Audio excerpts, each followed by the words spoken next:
كاين شي امور اللي كتزعجنا في حياتنا.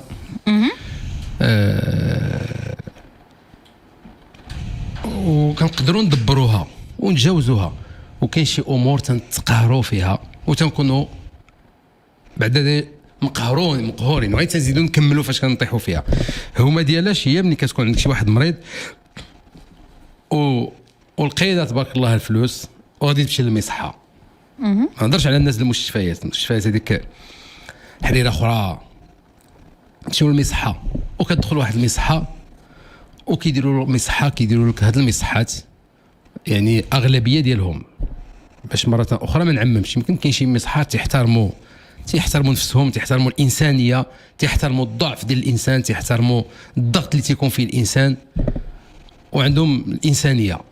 ولكن مصحات كثيره ما عندهمش الانسانيه وما كيحترموش القانون وكيديروا القانون ديالهم. اشنو هو القانون ديالهم؟ هو جوج ديال المخالفات، جوج ديال الجرائم ترتكبوا، جوج جرائم كيعاقب عليهم القانون الجنائي. الجريمه الاولى هو كيطلبوا منك شيك على سبيل الضمان، والجريمه الثانيه هي انك كتضطر تخلصهم فلوس خارج الفاتوره، تعطيها لهم خارج الحسبه، تيقول لك هذه ما داخلاش. يعني ملي كتدخل اول حاجه تيقول لك اعطيني شيك، كاين اللي تيقول لك عطيه لي خاوي وقعوا ما ديرش فيه التاريخ وخلي المبلغ خاوي، وكاين اللي تيقول لك وقعوا وما ديرش التاريخ ودير فيه 20-30 الف درهم. علاش هذا؟ هذا شيك على سبيل هذا شيك غير خليه لنا باش حيت هذا هو القانون ديالنا، هذا هو القانون ديال المصحه. وراه كاين حتى مستشفيات كيديروا هذا الشيء، هذا مستشفيات اللي فيهم تما الخلاص، يعني تابعين مؤسسات خاصه. والحاجه الثانيه هو انك ساليتي التطبيب ديالك المعالجه، خرجتي هذاك السيد اللي مريض ولا هذيك السيده ولا انت، وتيجي تيقول لك راه حنا جبناك شهاده تحمل، راه صيفطوها لنا، دابا غادي تخلص غير الفرق.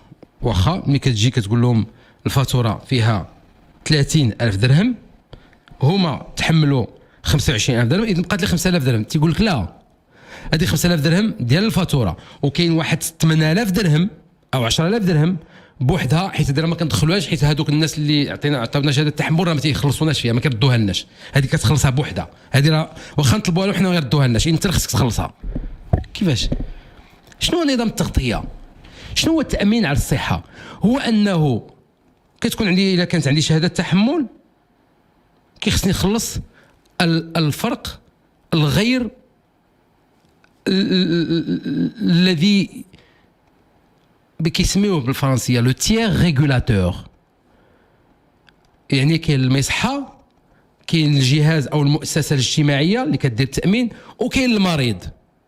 اذا المريض تيتحمل واحد النسبه مئويه فقط، هي اللي خصو يتحمل، وهذه النسبه المئويه كي تنحسبوها، كنحسبوا رقم الفاتوره، المبلغ اللي موجود في الفاتوره ناقص ما تحمله الجهاز او المؤسسه الاجتماعيه ديال التامين، والفرق ما بقي يتحمله المريض او المواطن.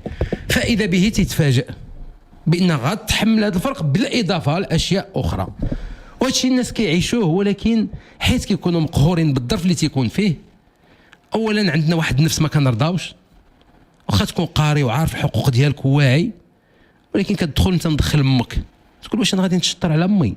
يقول لك انا متشطر على امي. واحد مدخل مرته يقول لك انا نتشطر على مرتي، ويلي يقول لك انا انا ماشي في المستوى، انا ما متحملش المسؤوليه ديال مرتي. لا، كتخلص وكتمشي وكتبقى تطلع فيك وتهبط.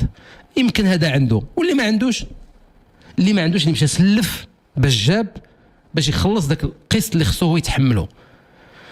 اذن بحال هاد الاجراءات هادو بالنسبه للناس اللي ماشي مقهورين، يعني اللي عنده الظرف ما قهروش، اللي عنده الاختيار، اللي ما عندوش استعجال، اللي عنده الامكانيه ديال يمشي لمصحه اخرى، اللي عنده تبارك الله الفليسات ما كاينش حتى شي مشكل، اللي عنده اللي مرخوفه عليه يعني نفسانيا ما كاينش داك الضغط ديال الظروف ديال الزمان ديال المرض ديال الاستعجال ديال الصحه ديال شي واحد غيموت لك، وكان قدرتي تناضل، فمن حقك تمشي توجه بشكايه لوكيل الملك. شكايه لوكيل الملك لجوج ديال الحوايج، اللي طلب منك الشيك على سبيل الضمان، واللي طلب منك تأدي خارج الفوتره، عمليه الفوتره. هذاك فيه تملص من الضريبه، وفيه استيفاء مبلغ بدون موجب حق. هادشي كله تعاقب عليه القانون. ملي غيمشي الاول يدير شكايه والثاني يدير شكايه والثالث يدير شكايه، يمكن تكون نجاعه من بعد. حيت انا تنقولها لكم، الوزاره بوحدها اللي حنا كنواخذوها وكنحاسبوا على هذا الشيء هذا غير قادره باش تعالج هذا المشكل بوحده. الا ما كانش انخراط ديال المواطنين حتى هما، يمكن الى نخرطوا المواطنين، يمكن الوزاره تحس براسها قويه بالمواطنين، ولكن للاسف حنا تنقبلوا وحنا تنحنيو راسنا وتنقبلوا هذه الوضعيه وتنمشيو نتقطعوا وندابزوا ونسلفوا ونخلصوا ونمشيو من بعد كنبكيو في قلبنا بوحدنا حتى كندخلوا لبيتنا ونشدوا علينا الباب ونبقاو نولولوا صافي.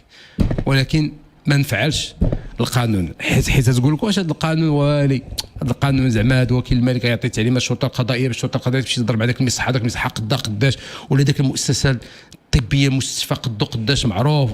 لا، خاصنا نغيروا هذا التفكير ديالنا وخاصنا نضحيو. راه عباد الله كطلبوا من المسؤولين يكونوا في المستوى، والمواطن راه ما كيديرش الواجب ديالو. راه ما حنا ماشي في المستوى، انا كمواطن لست في المستوى، راه انا معاكم، راه حتى انا كتزوق علي هذه وكنحنيو راسنا حيت كنكونوا مضيقين مقهورين. ما درتيش الاجراءات يا دكتور؟ ما سبق لك درتي الاجراءات مثلا؟ ما درتش اجراءات. تنهرب من هذا الموقف باش ما نضطرش نبين على الضعف ديالي امام الوضعيه. ولكن